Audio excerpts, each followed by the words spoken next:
अस्सलाम वालेकुम students, welcome back to another video of study time with Amara Shah. आप लोगों ने फिजिक्स का चैप्टर नंबर 3 जो स्टार्ट किया है उसमें हमने फ्रिक्शन के बारे में पढ़ लिया था। फ्रिक्शन के बारे में मैंने आपको अंडरस्टैंड करवाया था कि फ्रिक्शन एक ऐसी कुव्वत होती है जो चीज़ों को मोशन करने से रोकती है। अगर कोई चीज़ मोशन में है, हरकत कर रहा है, तो उसकी मोशन को रोकने की कोशिश करती है।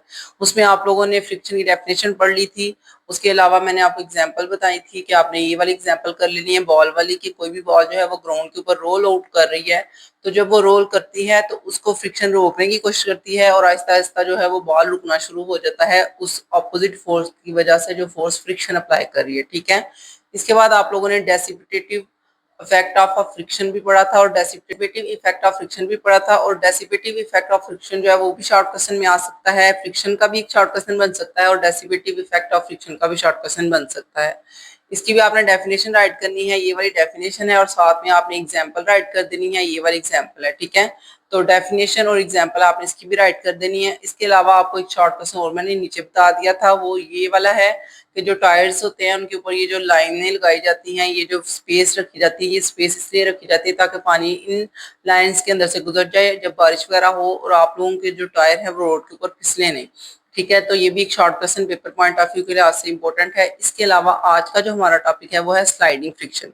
तो स्लाइडिंग फ्रिक्शन में आप लोगों को सबसे पहले ये पता होना चाहिए कि स्लाइडिंग का मतलब क्या होता है कि एक सरफेस के ऊपर दूसरी सरफेस जो है वो मूव करे। ठीक है, तो यहाँ पे स्लाइडिंग फ्रिक्शन की सबसे पहले डेफिनेशन देखते हैं, वो क्या है हमारे पास। The friction between two solid surface is called sliding friction. दो सॉलिड सरफेस है, जैसे आपकी ये बुक है और इसके ऊपर ये मैंने पेंसिल रखी हुई है, ये दोनों सॉलिड सरफेस हैं। ठीक है, अब आप बोलें कि हमने इस पेंसिल को इसके ऊपर मूव करवाना है, तो आप पेंसिल को जब मूव करवाते हैं तो आप इसको स्लाइड करवा रहे हैं बुक के ऊपर। तो ये जो बुक के ऊपर आप स्लाइड करवा रहे हो, मूव करवाने की कोशिश कर रहे हो, हिलाना चाह रहे हो, तो ये स्लाइडिंग होगी, फ्रिक्शन होगी जो बुक में और पेंसिल के दरमियान होगी, उसे हम कहेंगे ये स्लाइडिंग फ्रिक्शन है। ठीक है, it is divide into two categories. इसकी दो तरह की कैटेगरीज हैं, वो कौन कौन सी हैं? स्टैटिक फ्रिक्शन और दूसरी है काइनेटिक फ्रिक्शन। स्टैटिक आपको नाम से पता चल रहा है, रुकी हुई चीजों के दरमियान में जो फ्रिक्शन होती है वो होती है स्टैटिक फ्रिक्शन, यानी कि अगर कोई बॉडी रुकी हुई है, स्टॉप है, इस हालत में है, ठीक है, फिलहाल ये रुकी हुई है, अब मैं इसके ऊपर फोर्स लगाने लगी इसको मूव करवाने के लिए, तो जो रुकी हुई चीज के अंदर अपनी फ्रिक्शन है उसे हम कहते हैं वो स्टैटिक फ्रिक्शन है, वो कोशिश करेगी कि बिल्कुल भी ना हिले। ठीक है, इसका नाम हो गया स्टैटिक फ्रिक्शन। इसके बाद है काइनेटिक फ्रिक्शन, यानी कि अगर कोई बॉडी पहले ही मोशन में है, हरकत में है, हरकत करते हुए भी उसको एक फ्रिक्शन की फोर्स लग रही है, वो कोशिश कर रही है कि ये पेंसिल मूव ना करे, रुक जाए। ठीक है, मोशन में है तो ये अब रुक जाए, तो ये जब मोशन की हालत में जो फोर्स के अमल अंदाज हो रही है, फोर्स के ऊपर फ्रिक्शन लग रही है मोशन की हालत में, उसे हम कहते हैं वो है काइनेटिक फ्रिक्शन। ठीक है, काइनेटिक एनर्जी भी आप लोग इंशाल्लाह पढ़ोगे इसी बुक में।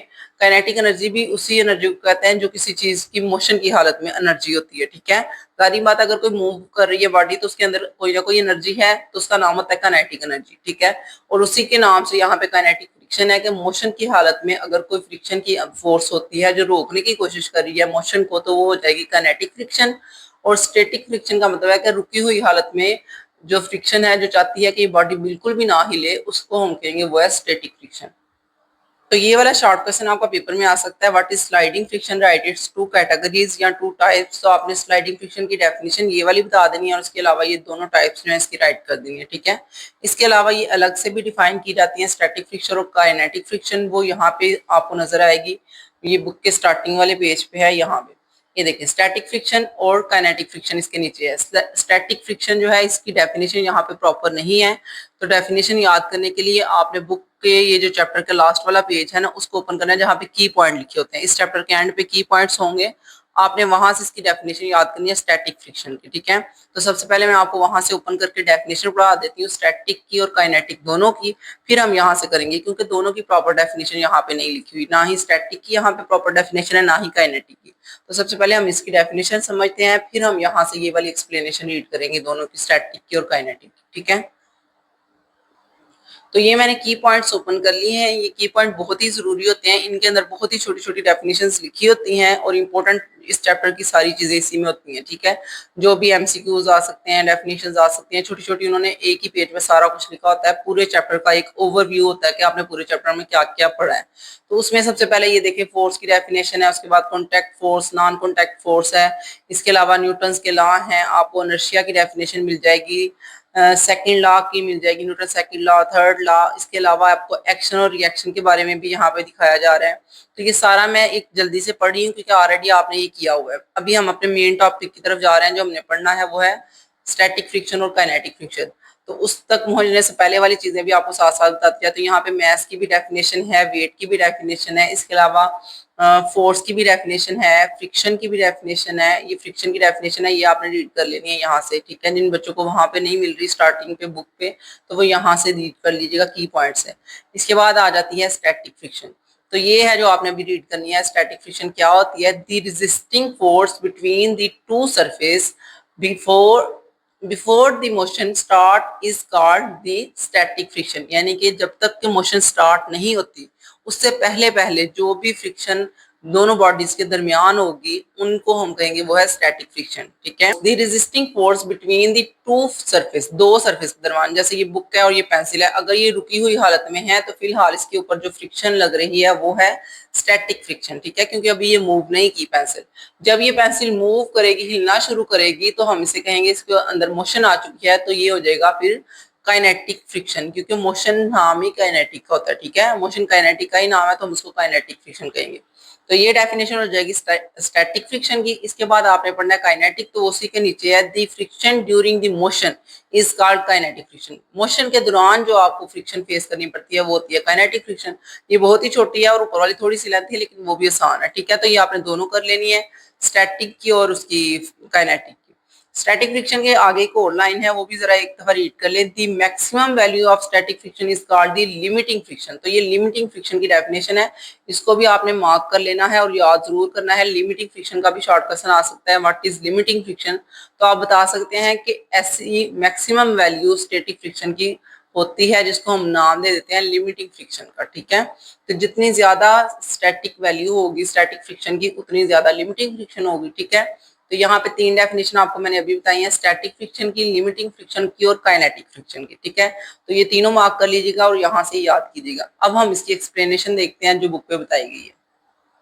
सबसे पहला हमारा क्वेश्चन है स्टैटिक फ्रिक्शन। तो स्टैटिक फ्रिक्शन में आप लोगों को यहाँ पे बताया जा रहा है कि एक ब्लॉक है, उसको हमने रस्सी के साथ बांधा हुआ है और एक पुली के ऊपर से गुजारा है। यहाँ पे आपने वेट कोई ना कोई रखने हैं, उन वेट की वजह से ये जो ब्लॉक है ये स्लाइड करेगा टेबल के ऊपर, ठीक है? तो सबसे पहले आपको देखना पड़ेगा कि इसके ऊपर कितनी किस्म की फोर्सेज अप्लाई हो रही है। सबसे पहली फोर्स तो होती है वेट की, ठीक है? जिसे हम यहाँ पे कह रहे हैं m g. Weight is equal to m g होता है, यानी कि मैस और ग्रेविटी को मल्टीप्लाई करें तो हमें वेट का पता चलता है, ठीक है? इसके बाद हमारे पास एक ऊपर को फोर्स लग रही है जिसे हम कहते हैं नॉर्मल फोर्स, जो कि वेट के अपोजिट डायरेक्शन में होती है। इसके बाद आ जाती है हमारे पास फोर्स, जिस फोर्स से ये बॉडी को खींच रहा है वेट, क्योंकि ये वेट जब हम बढ़ाते जाएंगे तो ये नीचे की तरफ मूव करेगा और उसकी वजह से ये जो ब्लॉक है ये आगे की तरफ मूव करेगा। तो जो फोर्स लग रही है वो इस वेट की वजह से लग रही है। तो उस फोर्स की वजह से ये रस्सी जो है ये खिंची जा रही है, इसमें तनाव आ गया है, तो इसका नाम होता है टेंशन, ठीक है? ये जो टी लिखा हुआ है ना, ये टेंशन को शो करता है। ये वो वाली टेंशन नहीं जो आपने खुद सर पे सवार की होती है और उसको आप टेंशन समझोगे, ये वो नहीं है, ठीक है? इसमें हम क्या बात करें, रस्सी के अंदर जब तनाव आ जाता है, खिंचाव आ जाता है, उसको हम कहते हैं वो है टेंशन। और ये जो फोर्स खींच रही है इस रस्सी को, उस फोर्स को हम टेंशन की फोर्स कहेंगे, ठीक है? आपको F is equal to T नजर आ रहा है, इसका मतलब है कि आपने यहाँ पे फोर्स का नाम रखा हुआ है टेंशन।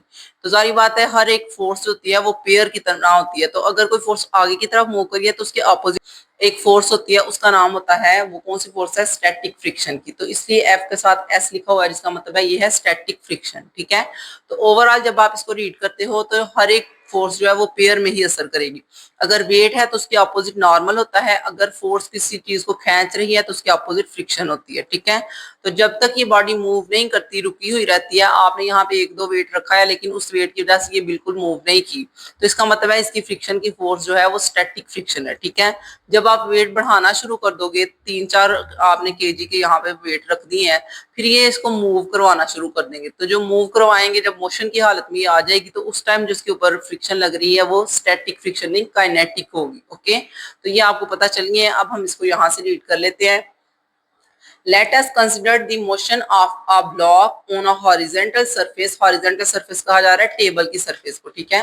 horizontal surface के ऊपर जब मोशन लग रही है वो दिखा रहे हैं आपको ब्लॉक की मोशन को। एंड द अरेंजमेंट इज, आपको अरेंजमेंट दिखाई जा रही है फिगर के अंदर। With a weight is put in the pan, आपने जब वेट को पुट करना है पैन के अंदर, ये पैन है, ठीक है।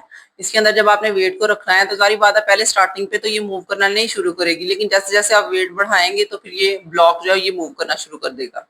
अब force F is equal to T is equal to the sum of this weight, सारी बात है जितना भी वेट आप इसमें रख रहे हैं वो टेंशन पैदा कर रहा है इस रस्सी के अंदर। And the weight of the pan act on the block, तो वही उस ब्लॉक के ऊपर फोर्स लगा रहे हैं। And the force tend to pull the block, और फिर यही फोर्स जो है उसको खींचना शुरू करेगी ब्लॉक को। At the same time an opposing force appear, उसी टाइम पे एक ऑपोजिट फोर्स भी होनी है, असरअंदाज होनी है यहाँ पे। That does not let the block move, जो कि इसको मूव करने नहीं देगी। This opposing force is called statics, और उसी अपोजिट फोर्स को हम कहेंगे वो है स्टैटिक फोर्स, ठीक है, स्टैटिक फ्रिक्शन। आपने यहाँ पे नाम तो कर लिया इसका याद, और आपने इसको समझ भी लिया है सारा। डेफिनेशन पहले आपने वहां से याद करनी है, फिर आपने ये वाला करना है, राइट, ठीक है। इसके बाद आ जाता है काइनेटिक फ्रिक्शन। तो काइनेटिक फ्रिक्शन भी सेम उसी तरह है, जब ब्लॉक मूव करना शुरू करेगा तब आपकी बॉडी के ऊपर जो फ्रिक्शन असरअंदाज हो रही है उसको हम कहते हैं वो है काइनेटिक फ्रिक्शन, ठीक है। If we go on adding more weight in the pan one by one in small steps, आपने आहिस्ता आहिस्ता एक एक स्टेप करके पैन के अंदर जो वेट है आपका रख रहे हैं आप वो बढ़ाना शुरू करेंगे। अ स्टेज विल कम, एक ऐसा टाइम आएगा, एक ऐसी स्टेज आ जाएगी when the block start sliding on this horizontal surface, तो जारी बात है फिर एक ऐसा टाइम आएगा जब वो बुक थी, वो जो ब्लॉक था वो स्लाइड करना शुरू कर देगा हॉरिजॉन्टल सरफेस के ऊपर, जो टेबल की हॉरिजॉन्टल सरफेस है, ठीक है। This is the limit of static friction that is equal to the total weight including the pan, तो यही एक लिमिट होती है स्टैटिक फ्रिक्शन की, जिसे हम लिमिटिंग फ्रिक्शन भी कह देते हैं। When the block is sliding the friction still exist, जब ब्लॉक मूव करना शुरू कर देगा फिर भी फ्रिक्शन होती है। And it is known as kinetic friction, उसका नाम होता है काइनेटिक फ्रिक्शन। तो डेफिनेशन आप वहां से भी कर सकते हैं, वैसे ये लाइन भी याद करेंगे आप क्योंकि ये भी उसी की तरह की है, और लिमिटिंग फ्रिक्शन की भी डेफिनेशन आपने वहां से याद कर लेनी है, ठीक है। इसके बाद हमारे पास आ जाता है नेक्स्ट एक शॉर्ट क्वेश्चन है, वो है यहाँ पे बना हुआ है कि जब आपने सुना है कि कोई भी रॉकेट जो है वो जमीन की तरफ आ रहा होता है तो उसको बहुत ज्यादा एयर की रेजिस्टेंस का सामना करना पड़ता है। ये आप लोगों ने आम रूटीन में सुनी हुई है बातें, लेकिन अगर आप गौर करें कि कोई रॉकेट या कोई भी शटल जो जमीन की सरफेस में एंटर होता है, जमीन के एटमॉस्फेयर में एंटर होता है, तो उसको जो एयर की रेजिस्टेंस फेस करनी पड़ती है उससे उसका टेम्परेचर भी तो बढ़ता है। ये चीज हम बहुत कम सोचते हैं। जारी बात है जो शटल है उसको जब फेस करना पड़ती है एयर की रेजिस्टेंस, उसके फर्स्ट वाले पार्ट को जो स्टार्टिंग पे जमीन की तरफ आ रहा है, जैसे अगर ये पेंसिल है तो इसका ये जो स्टार्टिंग वाला पॉइंट है, ये इसकी जो नोक है, इसको सबसे ज्यादा एयर की रेजिस्टेंस फेस करनी पड़ती है, ठीक है। तो आप लेट्स सपोज कर लें कि यही आपका शटल है, जब ये जमीन की सरफेस में एंटर होगा तो सबसे ज्यादा जो एयर की रेजिस्टेंस है वो इसकी निब, यहाँ पे जो इसकी टिप है उसको फेस करनी पड़ेगी, ठीक है। तो जाहिर बात है फिर जो उसकी टिप है वो बहुत ज्यादा गर्म हो जाएगी, वो जलना शुरू हो जाएगी। अब उसको कम करने के लिए भी उन्होंने उस एयरक्राफ्ट के अंदर, उस शटल के अंदर कुछ ना कुछ ऐसा मटेरियल रखा होता है जो उसके टेम्परेचर को कूल डाउन रखता है, ठीक है।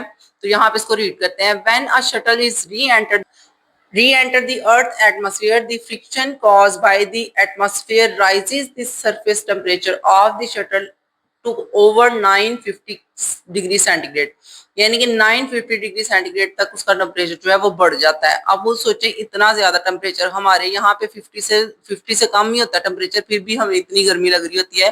तो जहाँ पे 950 डिग्री सेंटीग्रेड टेम्परेचर होगा वहां पे वो चीज जल ना जाएगी, इसलिए उसको कम करने के लिए उन्होंने शटल के अंदर बहुत ज्यादा कूलिंग चीजें रखी होती हैं जो उसको ओवरकम कर लेती हैं इसके टेम्परेचर को, ठीक है। आप लोगों को पता है नासा वाले जो है वो अपने एयरक्राफ्ट भेजते रहते हैं बाहर, यानी कि स्पेस में तजर्बे करने के लिए। तो उसमें भी आप लोगों को ये पता होना चाहिए कि जितने भी एयरक्राफ्ट जाते हैं उनको जाते हुए भी एयर की रेजिस्टेंस फेस करनी पड़ती है और आते हुए भी फेस करनी पड़ती है, जिसका टेम्परेचर जो है वो एयरक्राफ्ट का 950 तक चला जाता है, ठीक है। और ये शॉर्ट क्वेश्चन पेपर में आ सकता है कि एयरक्राफ्ट का टेम्परेचर कितना हाई हो सकता है एयर की रेजिस्टेंस की वजह से, और इसके अलावा एमसीक्यूज भी बन सकता है। नेक्स्ट है हमारे पास टर्मिनल वेलोसिटी। टर्मिनल वेलोसिटी जो है ये बहुत ही इंपॉर्टेंट है, क्योंकि इसमें आपको ये बताया जा रहा है कि जब आपने ये बात कर रहे हैं कि एयर की रेजिस्टेंस होती है, एयर की रुकावट होती है, तो यहाँ पे आप बात करें कि जब कोई चीज फ्री फॉल जमीन की तरफ आ रही है, तो जमीन की तरफ आते हुए भी जारी बात है उसको एयर की रेजिस्टेंस फेस करनी पड़ती है। लेकिन अगर हम जैसे ये पैराशूट की बात करते हैं, तो ये जो पैराशूट खोल के ये आदमी नीचे की तरफ आ रहा है, तो क्या इसको एयर की रेजिस्टेंस नहीं फेस करनी पड़ती? इसको भी तो करनी पड़ती है ना।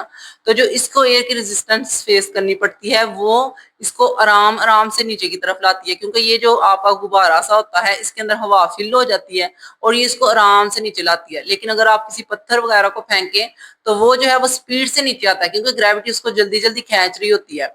ग्रेविटी की फोर्स जो है वो हर टाइम बढ़ना शुरू हो जाती है जैसे जैसे वो नीचे की तरफ आ रही है। एक एक सेकंड के बाद स्पीड जो है वो बढ़ती है। लेकिन इस तरह का जब सूरत हाल होती है, जब आपने ऊपर पैराशूट पहना हुआ है, तो वो क्या होगा, उसमें अंदर हवा फिल हो जाएगी, तो इसकी वेलोसिटी जो है वो कांस्टेंट हो जाएगी, वो कांस्टेंट वेलोसिटी के साथ जमीन की तरफ आएगा। ठीक है, और इसी को हम कहेंगे कि टर्मिनल वेलोसिटी है। जब आप इसको एयर की रेजिस्टेंस को बैलेंस कर लोगे वो हो जाएगी टर्मिनल वेलोसिटी। ठीक है, तो यहाँ पे इसको रीड आउट कर लेते हैं। इसकी भी डेफिनेशन यहाँ पे नहीं है, पहले आप इसकी डेफिनेशन बताती हूँ फिर यहाँ से रीड करवाती हूँ। यहाँ पे टर्मिनल वेलोसिटी की भी डेफिनेशन आपको लास्ट से मिलेगी, की पॉइंट से ही। When upward air resistance between the downward force, कहता है जो ऊपर वाली एयर रेजिस्टेंस की फोर्स है और जो डाउनवर्ड फोर्स है ग्रेविटी की, on the falling object it fall down with constant safe velocity, it is called the terminal velocity. यानी कि इसका मतलब ये बता रहे हैं आपको कि जब ऊपर से एयर की रेजिस्टेंस ऊपर की तरफ को लगती है और ग्रेविटी नीचे की तरफ को खींचती है, तो वो दोनों एक दूसरे को बैलेंस कर लेते हैं, उसको हम कहते हैं वो है टर्मिनल वेलोसिटी। ठीक है, तो ये मैंने आपको ऑलरेडी एक्सप्लेन कर दिया है। अब हम इसकी जो है ना प्रॉपर समझते हैं, इसकी एक्सप्लेनेशन समझते हैं कि क्या है। अब हम यहाँ से स्टार्ट करते हैं। When object fall freely it is accelerate by an amount g is equal to 10 metre per second square, और ये वैल्यू आपको पता है g की ही होती है। तो उसने बोला है अगर कोई बॉडी आपने फ्री फॉल गिराई है, यानी कि जमीन की तरफ को आ रही है, तो उसका जो एक्सीलरेशन है वो g की वैल्यू के ही बराबर होगा। g की वैल्यू क्या होती है? 10 metre per second square. But practically the acceleration में बी डिफरेंट, लेकिन ये तो वो हमारी सोच है कि उसकी जी की वैल्यू के बराबर एक्सीलरेशन होगा। लेकिन प्रैक्टिकली तौर पे जो है ना, जब हम तजर्बे को करते हैं, एक्सपेरिमेंट करते हैं, तब जो है ना ये डिफरेंट हो सकता है। किस तरह हो सकता है?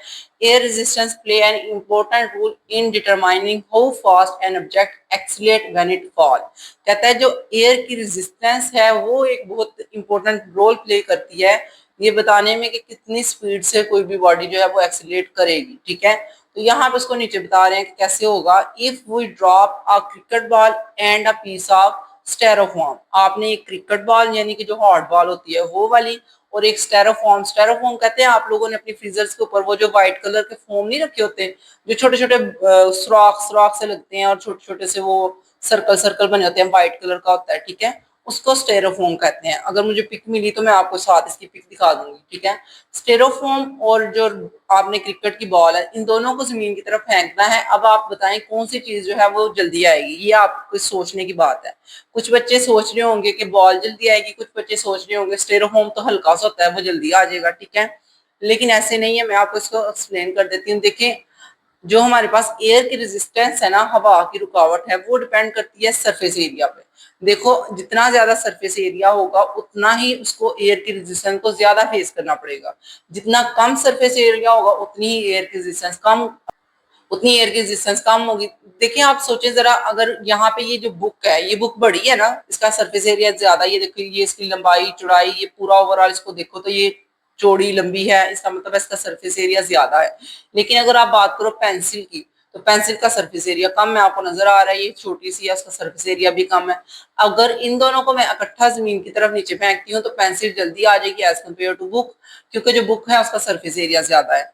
इस तरह यहाँ बता रहे हैं कि अगर आप बॉल को और स्टेरोफोम को गिराओगे तो स्टेरोफोम बेशक हल्की है, लेकिन बॉल का सरफेस एरिया कम होने की वजह से इसको एयर की रेजिस्टेंस कम लगेगी, तो ये जल्दी जमीन की तरफ आएगी। ठीक है, यहाँ पे दिखाया जा रहा है आगे क्या है हमारे पास। The pieces of styrofoam of the same weight from a certain height they will hit the ground at the same time only if there were no air resistance. ये दोनों एक ही टाइम पे जमीन को हिट करेंगे एक ही वेलोसिटी के साथ अगर एयर की रेजिस्टेंस ना हो। लेकिन हमें पता है प्रैक्टिकली तौर पे ऐसा नहीं है, हवा होती है, एयर की रेजिस्टेंस होगी, तो वो एयर की रेजिस्टेंस की वजह से क्या होगा, हमारे पास both would fall with the same acceleration g 10 metre per second square and practically the ball in air should drop faster. लेकिन प्रैक्टिकली हम जब तजर्बा करते हैं तो बॉल जल्दी से नीचे जमीन के पास आ जाती है, जमीन के ऊपर स्ट्राइक कर जाती है। This styrofoam having the large surface area would face the greater opposing force of the air and thus the moving slowly. जारी बात है, फिर वो मूव करेगी स्लोली। तो आप लोगों को ये मैंने एक्सप्लेन कर दिया, ये आपकी एग्जांपल है। आपने जब बताना होगा कि कौन सी चीज, ये आपका शॉर्टकट से ना सकता है कि अगर हम एक बॉल को या एक पीस ऑफ स्टेरोफोम को गिराते हैं तो कौन सी चीज जल्दी आएगी, तो ये आप उसकी एक्सप्लेनेशन बताओगे कि प्रैक्टिकली तौर पे हम देखेंगे तो बॉल को एयर की रेजिस्टेंस कम लगेगी तो वो जल्दी आ जाएगी as compare to स्टेरोफोम।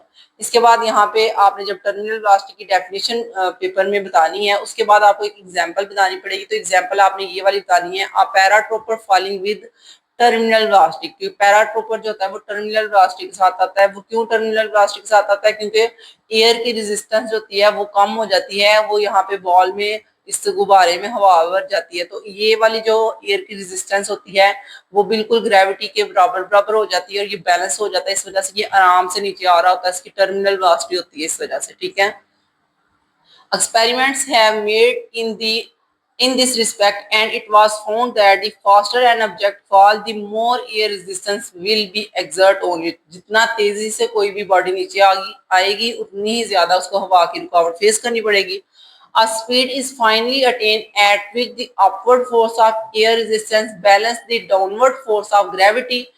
When this happen, the object stop accelerating। जारी बात है, जब ये पैराट्रोपर की बात कर रहे हैं कि स्पीड उसकी जो है पैराट्रोपर की वो वाली स्पीड और एयर की रेजिस्टेंस जो है वो दोनों एक दूसरे को बराबर कर देते हैं, तो हम इसको कहेंगे कि एक ऐसा टाइम आएगा जब ये बॉडी जो है ये एक्सीलरेट होना, यानी कि मजीद इसका एक्सीलरेशन बढ़ेगा नहीं बल्कि स्टॉप हो जाएगा, जितना है उतना ही रहेगा और वो आराम से जमीन की तरफ आएगा।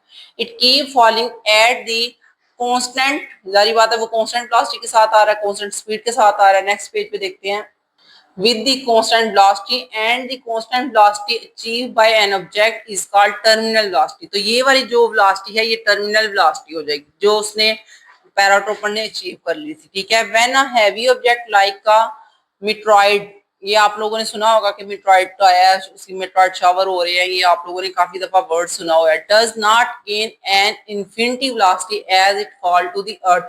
जब ये जमीन की तरफ आते हैं तो यहाँ पे उसके बारे में बता रहे हैं कि उनकी भी जो वेलोसिटी होती है वो बहुत ज्यादा होती है, तो वो वेलोसिटी ज्यादा होने की वजह से वो जलना शुरू हो जाते हैं और कई तो ऐसे ही होते हैं जो हवा में ही खत्म हो जाते हैं। ठीक है, this principle applies to paratrooper air resistance acting against the large surface area of the parachute allow the descent at a faster velocity। तो जाहिर बात है जब वो हवा की रेजिस्टेंस है तो उसकी वेलोसिटी जो फास्टर थी वो उसको कम करके वो सेफियर हो जाएगी। ठीक है, उसको सेफ वेलोसिटी मिल जाएगी, उसकी वेलोसिटी जो है वो एयर के जो रेजिस्टेंस थी उसको बराबर कर देगी, एयर की रेजिस्टेंस और ग्रेविटी जो है वो एक दूसरे को बराबर कर देगी, तो इस वजह से वेलोसिटी जो है वो बिल्कुल सेफ हो जाएगी। इस वेलोसिटी को हम कहेंगे कि वो टर्मिनल वेलोसिटी है। इसके बाद आप लोगों का नेक्स्ट क्वेश्चन है हमारे पास, ये भी शॉर्ट क्वेश्चन आ सकता है, ये जो पैराग्राफ बना होता है डू यू नो वाला। तो डू यू नो में वो यहाँ पे बता रहे हैं कि friction in human joints is very low because our bodies contain a natural lubricating system. सारी बात है हमारी बॉडी के अंदर एक लुब्रिकेटिंग सिस्टम होता है। आप यहाँ पे देख सकते हैं, ये जो आपको दिखा रहे हैं ब्लू ब्लू कलर का एक मादा है, इस लिक्विड को हम कहते हैं लुब्रिकेंट सिस्टम। तो ये जो लुब्रिकेशन होती है, ये लुब्रिकेशन हमारी बोन्स को एक दूसरे के साथ टकराने नहीं देती। जैसे आप लोग समझ लें कि ये ग्रीस होती है, ठीक है, आप लोग पता है ग्रीसिंग करते हैं ताकि चीजें जो है वो रगड़ ना खाएं। तो इस तरह से अल्लाह ताला ने हमारे जोड़ों के अंदर खुद ब खुद ये चीजें डाल दी हैं ताकि हमारे जो जोड़ है वो खराब ना हो, जहां जहां जॉइंट बने हुए हैं वो जॉइंट सही रहें और उन जॉइंट्स को ज्यादा रगड़ ना फेस करनी पड़े। हमारी जो हड्डियां होती हैं वो कई सालों तक जो है वो सही रहती हैं, वो खराब नहीं होती, क्योंकि उनकी फ्रिक्शन बहुत ज्यादा कम कर दी जाती है इस लुब्रिकेटिंग फ्लूइड की वजह से। ठीक है, तो यहाँ पे यही आपको एक्सप्लेन करने लगे हैं। Through our bones rub against each other at the point we move, yet bones do not normally wear out even after many years of the use. कहते हैं क्योंकि हमारी बॉडीज के अंदर ये नेचुरल ल्यूब्रिकेंट होता है, तो ज्यादा रगड़ नहीं इन जॉइंट्स की आपस में होती, तो इस वजह से हमारे पास जो है फ्रिक्शन कम हो जाती है, तो हम बड़े सालों तक अपनी हड्डियों को यूज करते हैं बगैर ये खराब किए। ठीक है, तो यहाँ पे आपका शॉर्ट क्वेश्चन पेपर में आ सकता है कि why bones do not normally warm out even after many years of the use. कई सालों के बाद भी ये खराब क्यों नहीं होती, तो फिर आप बताएंगे इसका आंसर ये बताएंगे कि friction of human joints is very low because our bodies contain normal lubricant, कि हमारी बॉडी के अंदर जो नेचुरल लुब्रिकेंट होता है वो उस फ्रिक्शन को कम कर देता है, जॉइंट्स की फ्रिक्शन को, तो इस वजह से हमारी हड्डियां जो है वो कई देर तक, कई सालों तक जो है वो सही रहती हैं। इसके बाद हमारे पास आ जाता है रूलिंग फ्रिक्शन, तो ये भी एक शॉर्ट क्वेश्चन है। रूलिंग नाम से पता चल रहा है कि घूमती हुई चीजों के ऊपर जो फ्रिक्शन की असर फोर्स असर करती है उसे हम कहेंगे वो है रूलिंग फ्रिक्शन। ठीक है, तो सबसे पहले इसकी डेफिनेशन देख लेते हैं। यहां से इसकी डेफिनेशन आएगी व्हेन एन ऑब्जेक्ट से। ठीक है, ऊपर वाली जो लाइन है पहले इसको रीड करते हैं। The static and kinetic friction which we have studied so far as in the sliding friction, ये स्लाइडिंग फ्रिक्शन की तरह थी, दोनों स्टैटिक और काइनेटिक, क्योंकि स्लाइडिंग फ्रिक्शन की ही दोनों टाइप्स है ना। There are another type of friction which is called rolling friction, एक और नाम होता है फ्रिक्शन का वो है रूलिंग फ्रिक्शन, वो भी एक टाइप है फ्रिक्शन की ही।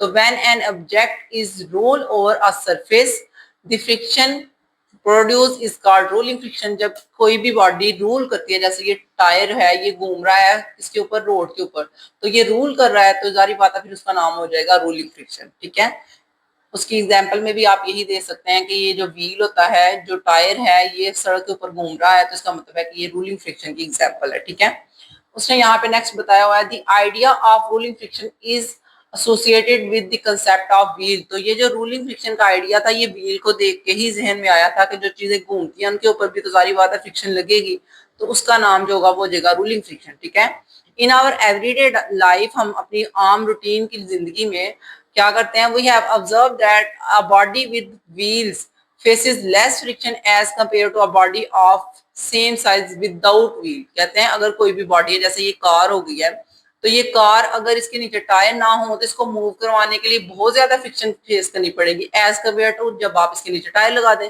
टायर लगाएंगे तो ये तो घूमती हुई आराम से जाएगी, इसको कोई मसला नहीं है, टायर घूमेगा तो ये आराम से सीधी जाएगी। लेकिन जब आप बात करें आपने ये टायर खत्म कर दिया, नीचे से निकाल दिया, अब इसको मोशन में लाने के लिए आपको बहुत ज्यादा फोर्स लगानी पड़ेगी। ठीक है, तो यही यहाँ पे बताया जा रहा है रूलिंग फ्रिक्शन का। इसके बाद हमारे पास नीचे कुछ और एग्जांपल्स भी हैं, वो है बॉल बेरिंग की, तो ये भी शॉर्ट क्वेश्चन आ सकता है, व्हाट इज बॉल बेरिंग्स। तो आपको बताना पड़ेगा कि बॉल बेरिंग जो होते हैं वो भी छोटे छोटे वो होते हैं, बॉल्स होते हैं, वो बॉल्स होते हैं वो भी सेम एज टायर की तरह ही काम करते हैं कि उन बॉल के ऊपर जो है वो चीजें मूव करती हैं। तो यहाँ पे वो बता रहे हैं ball bearing also play the same role as the play of wheel. Wheel की बात करें वैसे ही बॉल बेरिंग होते हैं। Many machines in industries are designed with the ball bearing so that the moving parts of the roll on the ball bearing and friction is greatly reduce. जारी बात है जब आप बॉल बेरिंग के ऊपर किसी बॉडी को मूव करवाएंगे तो फ्रिक्शन बहुत ज्यादा कम हो जाती है। इसकी आम एग्जांपल आपको बताऊं तो आपके घरों में, आप लोगों के घरों में ऐसी खिड़कियां भी होती हैं जो स्लाइड करती हैं। ठीक है, उनके नीचे भी छोटे छोटे उन्होंने बॉल्स रखे होते हैं, उन बॉल्स के ऊपर वो मूव कर रही होती हैं। ठीक है, हमारे घर में भी है इसी तरह, और आप में से भी किसी के घर हो सकती है इस तरह की जो विंडोज होती हैं जो स्लाइड करती हैं। ठीक है, तो आपने उसको ओपन नहीं करना, आपने सिर्फ उसको स्लाइड करवाना होता है, और स्लाइडिंग के टाइम पे उसके नीचे अगर आप कभी गौर करें तो उसके अंदर छोटे छोटे बॉल्स होते हैं, उन बॉल्स को हम बॉल बेरिंग कहते हैं। ठीक है, the rolling friction is about 100 times smaller than the sliding friction. ये आपकी एमसीक्यूज है और शॉर्ट क्वेश्चन भी बन सकता है कि रोलिंग फ्रिक्शन क्यों लेस होती है as compare to sliding friction. तो आपने कहना है स्लाइड करवाना मुश्किल होता है, क्योंकि एक ही चीज अगर आपके पास बगैर टायरों की है, जैसे ये मैंने आपको बताया था ये गाड़ी बगैर टायरों की हो तो इसको मूव करवाना, इसको स्लाइड करवाना बहुत मुश्किल होता है, बहुत ज्यादा फ्रिक्शन लगानी पड़ती है। लेकिन जब आप टायर लगा देते हो तो वो रूलिंग फ्रिक्शन कम हो जाती है, लेस हो जाती है। ठीक है, तो ये आपकी एमसीक्यूज भी है और शॉर्ट क्वेश्चन भी आ सकता है, आपने इसको दोनों तरह करना है। जब शॉर्ट क्वेश्चन आएगा कि क्या वजह है रूलिंग फ्रिक्शन कम होती है as compare to sliding friction, तो उसके आंसर में आप लोगों ने ये वाला आंसर देना है जो यहाँ से स्टार्ट होकर यहाँ तक है। ठीक है, तो इसको मैं सबसे पहले आपको रीड करवा देती हूँ। The reason for the rolling friction to be less than the sliding friction is that there is no relative motion between the wheel and the surface over which it roll। जारी बात है, आप गौर करो तो tyre के और surface के दरमियान, जमीन के दरमियान वही सिर्फ पॉइंट टच होता है टायर का जो नीचे है, ऊपर वाला सारा हिस्सा तो उसका हवा में होता है, वो तो जमीन से टच ही नहीं हो रहा। तो जितनी कम बॉडी उसकी जमीन से टच होगी उतनी कम फ्रिक्शन होगी, लेकिन जितनी ज्यादा बॉडी, जितना ज्यादा सरफेस एरिया टच होगा उतनी ज्यादा फ्रिक्शन होगी। तो अगर आप गौर करो टायर पे, तो टायर को जारी बात है थोड़ा सा हिस्सा जमीन से टच होना है तो वो थोड़ी सी फ्रिक्शन फेस करेगा। लेकिन जब आपने टायर रिमूव कर दिया किसी गाड़ी से तो आपको नजर आ रहा है पूरी की पूरी बॉडी ही जमीन पे टच हो रही है, तो फ्रिक्शन उसको सबसे ज्यादा लगेगी। ठीक है। The wheel touch the surface only the point it does not slide। सिर्फ वही हिस्सा इसका टच कर रहा है जमीन के साथ जो नीचे वाली साइड पे है, और वही सिर्फ घूमेगा। इसके अलावा तो कोई भी पार्ट उसका जमीन से टच ही नहीं हो रहा, स्लाइड ही नहीं हो रहा। ठीक है। तो वही बात जो मैंने ऑलरेडी आपको एक्सप्लेन कर दिया है। इसके बाद आप लोगों को ये साइड वाली कुछ चीजें मैंने नहीं बताई थी, अब बारी बारी वो समझाने लगी हूँ। पहले हम पीछे वाले पेज पे जो एक छोटा सा ब्लॉक है उसको रीड करेंगे, फिर इस पेज वाले ब्लॉक देखते हैं। तो यहाँ पे ये आपका पहला शॉर्ट क्वेश्चन है जो आपके ब्लॉक्स हैं उनमें से पहला है ये। वो क्या है जी, कोई भी फ्रॉग जो है वो किसी भी दीवार के ऊपर जो है वर्टिकली खड़ा हो जाता है, तो वो कैसे खड़ा होता है, कैसे वो दीवार के साथ चिपक जाता है, उसके बारे में बता रहे हैं। सम फ्रॉग कैन क्लाइंब, क्लाइंब कहते हैं दीवार के ऊपर चढ़ सकता है, दीवार के ऊपर चल सकता है, to a vertical surface such as their leave, जैसे पत्ते हो गए, दीवार होगी। आप लोगों ने देखा है ये मेंढक ऊपर भी चढ़ जाते हैं। Because the static friction between their feet and the surface. तो एक बात तो ये होती है कि उनके हाथ इस तरह के होते हैं, चिपचिपे से होते हैं, वो चिपक जाते हैं। ठीक है।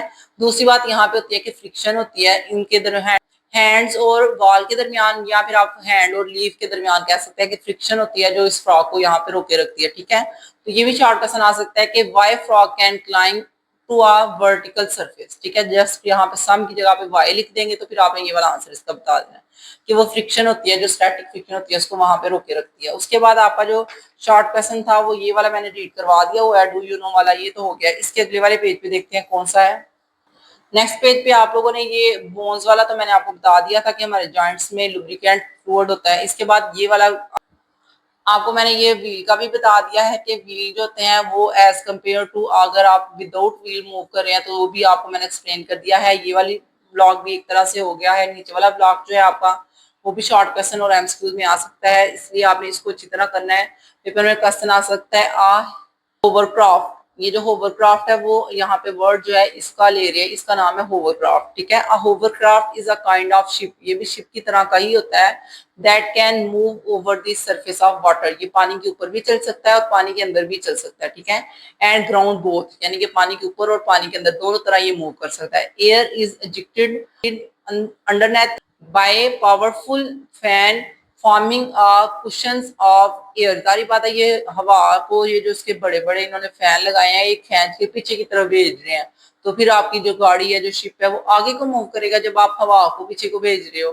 And the hovercraft move over the cushions of air which offers very small resistance. सारी बात है जब वो हवा को पीछे की तरफ भेज रहे हैं, दूर दूर कर रहे हैं, तो रेजिस्टेंस तो उसे लगेगी नहीं, हवा की रेजिस्टेंस तो खत्म होगी, कम होगी, तो इस वजह से वो ज्यादा तेजी से मूव करेगा इसके ऊपर, समंदर के ऊपर भी, यानी कि पानी के ऊपर भी और पानी के नीचे भी। पानी अभी तक आप लोगों ने ये क्वेश्चंस कर लिए हैं, शॉर्ट क्वेश्चन सारे ही हो गए हैं। इसके बाद जो आपका नेक्स्ट टॉपिक है वो है method to reduce the friction. तो ये वाला टॉपिक हम नेक्स्ट वाले लेक्चर में करेंगे, क्योंकि अभी 35 या 30 तक तो मेरे हाल में हो चुका है। आपका लेक्चर तो इतना काफी होता है एक दिन में। नेक्स्ट इंशाल्लाह अगली वीडियो में आपको ये मेथड बताऊंगी, फ्रिक्शन को कम करने के कौन कौन से मेथड है, और मोमेंटम और इम्पल्स की आपका लॉन्ग क्वेश्चन है वो भी एक्सप्लेन करेंगे, कुछ आपकी एग्जाम्पल्स आएंगे उनको सॉल्व करेंगे। तो मिलते हैं नेक्स्ट वीडियो में। अभी तक का आपको टॉपिक समझ आ गया तो वीडियो को लाइक करें और चैनल को सब्सक्राइब करें। मिलते हैं नेक्स्ट वीडियो में। अल्लाह हाफिज।